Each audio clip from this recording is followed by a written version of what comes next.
Hello everybody and welcome, this is Sparks, and in today's video I'm going to be showing you how to install a Gamemode 4 module using the one-click system into your world. It's going to be a tutorial aimed at people who perhaps don't know quite so much about command blocks or commands, so I'm going to try and make it as step-by-step and in-depth as possible. There are a few things that people who are more experienced should note in this tutorial as well, such as the airspace above a command block. So, let's get started. So the first thing you want to do when you are installing a Gamemode 4 one-click module in your world is make sure that you place this in your spawn chunks.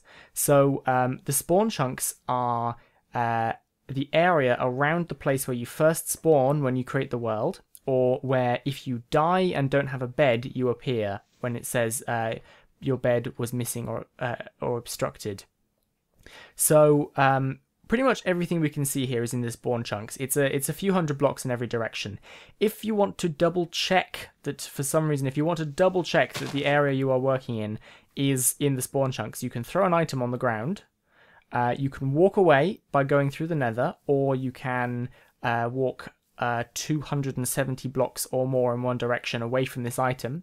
Wait 5 minutes and come back. If the item is gone, then it is in the spawn chunks, because items despawn, they vanish after 5 minutes. If it's still there, that means the chunk was unloaded because you went too far away, and therefore it's not in the spawn chunks. So you want to make sure the item is not there when you come back. But since this is exactly the space where I land, if I just show you quickly, I'll use /kill. I don't have permission to use this command, never mind. You'll just have to take my word for it that if I died, I would appear right here. So the next thing we want to do is we want to make sure that we can place down a command block. So if you're on a server, you need to be opt to do this. You may need to ask a server owner for permission or to help you with this if you're not opt. If you're in single player, to use commands, you may already have commands turned on. So you can try typing /Gamemode1. Now it's going to tell me I do not have permission. This will happen on most single player worlds. If I press escape, I can click open to LAN. Allow cheats, click that to change it to on, and then start LAN world. Now this basically has turned temporarily commands on for this world.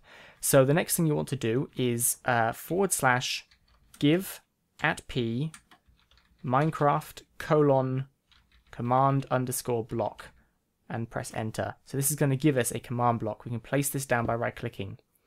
We will not be able to enter this to use this command block in survival mode, so we need to go to creative. So you need to type /Gamemode1. These commands will be in the video description if you need help with them. And we can now right click on this and type in a console command. Now the console command we're going to get from the Gamemode 4 website. So you want to go to the Gamemode 4 website now. It's www.accidentalgames.com/Gamemode4. You can click View Modules, and then there's a list of all the modules available to you. Any module with a little command block icon at the bottom of its token means it has the one-click functionality installed. So we're going to install the Desire Lines module today because it's got a one-click functionality, and it's very easy to see it working. So if I click on that, it'll take me to the Desire Lines page, and I can click on the one-click option at the bottom. And this is going to open a text box. I can right-click this and select copy to copy the code, or press Ctrl+C on a Windows PC. And if we head back into Minecraft, we can now right-click on this command block and Ctrl+V for Windows PC, or command+V, I believe, for Mac, paste this text into the console command box. You can click Done, and that command is now entered in here. This is our summon command. The next thing you want to do is power this using a button or a lever or a redstone block. You can get this from the redstone tab in your creative menu, or if you prefer, you can use an item you've gained legitimately. You can place this button down next to the command block. Now at this point, you want to make sure there's nothing between the sky and your command block, because there's some spaces required for this to work. Don't place the button on top of the command block. I made that mistake. Things will go wrong. So this is fine like this. We're going to press this button, and the module is going to install itself. So there we go. It's now been installed. You will notice that text keeps appearing in the text window. So to get rid of this, what you can do is you can type gamerule and then commandBlockOutput, which I usually do by writing COM and then pressing tab, and that will autocomplete. And then you want to set that to false. So that's going to stop the text appearing from the module. The next thing you can also do, you don't have to do this, but it slightly reduces lag. If you want, you can do gamerule logAdminCommands false. If you're on a server, check that your admins are happy with you doing this if you're not an admin yourself. Okay, so the Desire Lines module has now been installed. It's under the ground at bedrock level. If I walk around, you'll see grass slowly turning to dirt as I walk over it, which lets us know that it's working fine. Excellent. We can now break this command block and this button, and we're all good to go. If you want to double check that this is installed properly, it's worth noting that whenever you place a command block down and power it like that, the installation always happens in the southwest.